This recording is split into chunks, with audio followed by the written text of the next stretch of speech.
In today's video, I will walk you through how to manage your watch list on investing.com. Managing your watch list on investing.com is an easy way to stay organized and keep track of the financial instruments that are most important to you.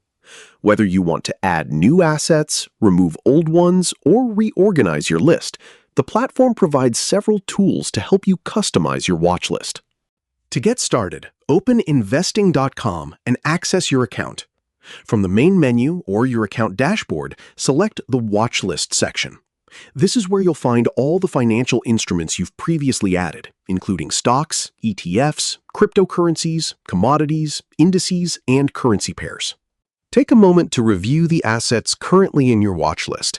You'll typically see useful information such as the latest price, daily price change, percentage change, and other market data that allows you to monitor your investments at a glance. If you want to add another asset, use the search bar at the top of the page, or use the dedicated search bar to add asset. Enter the name or ticker symbol of the financial instrument you're looking for, then select it from the search results.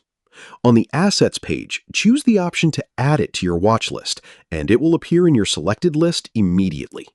To remove an asset that you no longer wish to follow, look for the Delete icon next to the asset. Select it to remove the item from your list. This only removes it from your watch list and does not affect your account or any investment activity. You may also be able to rearrange the order of your watch list by dragging and dropping assets into your preferred positions.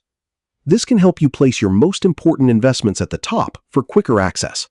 As market conditions and your investment goals change, remember to update your watch lists regularly.